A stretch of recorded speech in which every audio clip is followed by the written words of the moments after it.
జై వీరభద్ర భద్రకాళి మాత నమో నమః. జై భారత్ మాతకి జై. ఇప్పుడు మహాకుంభమేళ 140 సంవత్సరాలు 144 సంవత్సరాలకు ఒకసారి జరిగే కుంభమేళ పాల్గొనంటే మన పూర్వజన సుకృతం వల్ల ఈ తరంకి రామాలయం చూసినారు.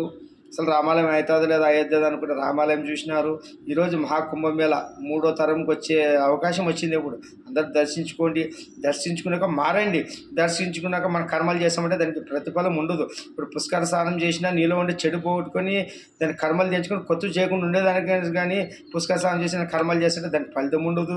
నువ్వు మళ్ళీ ఇప్పుడు మహాకుంభమేళకు పోయి నేను ఏదో స్నానం చేసి పుణ్యమేం వచ్చేది, పుణ్యం వస్తుంది. కానీ నువ్వు వచ్చి మార్పులు చేసుకో. మాంసాన్ని మానేయి, చెడు అలవాట్లు మానేయి, మంచి బతుకు, ధర్మంగా బతుకు, శివుడు ఆజ్ఞలో బతుకు. శివుడు ఏం బోధిస్తే అది బతుకు, ఇంతేరాని ఇది చేసుకో. అంతేగాని ఊకే పోసిన వాళ్ళందరూ పునీతులు గారు మనం చూసాం కదా తిరుపతిలో వైకుంఠ ఏకాదశి రోజు పోయి అనవసరంగా ఎంతమంది చనిపోయి దేవునికి అప్రతిష్ఠ చేసినారు.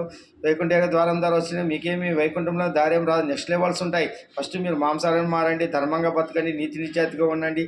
తల్లిదండ్రులు మీకు పోషించిన తర్వాత 20 ఏళ్ళు మీరు పోయే వరకు వాళ్ళు సంతోషంగా పెట్టండి.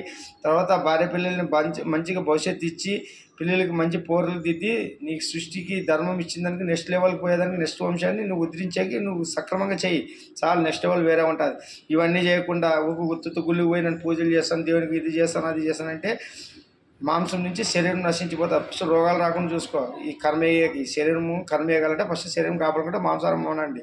కర్మ సిద్ధాంతం అంటావా? పోయిన జన్మ కర్మ ఫలాలు బట్టి భార్య పిల్లలు, నా జన్మ అదృష్టం కొద్ది భార్య, నా జన్మ అదృష్టం కొద్ది పిల్లలు అంటాం చూడు. కర్మ ఫలాలు బట్టి భార్య పిల్లలు వీటిలో ఏగడమే మనకు పని. సముద్రం లాంటిది ఇచ్చినాడు కదా సంసారము. దీంట్లో ఏగిన వాళ్ళకి జల్లి పునీతులం అవుతాం. మనం అనుకుంటున్నాము సంసారం మా సొంతం దీంట్లోనే ఎక్కితేనే మోక్షం ఇచ్చేది ఇప్పుడు కలియుగంలో దేవుడు.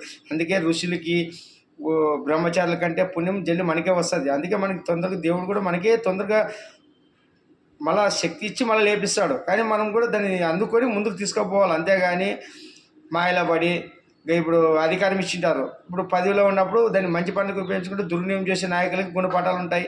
అడ్డదిడ్డంగా సంపాదించి ఆస్తులు సంపాదించిన వాళ్ళకి గుణపాఠాలు ఉంటాయి. రాజకీయ నాయకుల నుంచి మనం సర్వనాశనం అవుతున్నాం. వీళ్ళ నుంచే కదా ఫస్ట్ వీళ్ళని దొక్కుతాడు మన ఆయన వీరభద్రుడు వచ్చి. అప్పుడు అందరూ దారికి వస్తారు. కులాలు తెచ్చుకొట్టేది వీళ్ళే, మతాలు తెచ్చుకొట్టేది వీళ్ళే, ఫ్యాక్షన్స్ చేసేది వాళ్ళే, గుండు నేసించేది వాళ్ళే.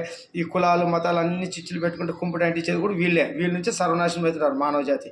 ఫస్ట్ వీళ్ళని దొక్కితే అందరూ దారికి వస్తారు. అందరూ పనులు పోవాలి. ఇంకా రాజకీయ నాయకులు అందరూ ఏం చేయాలా?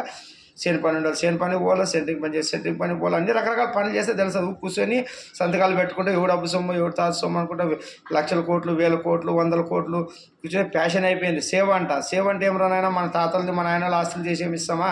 ఉచిత కరెంటే మన ఇంట్లో తెచ్చిస్తామా?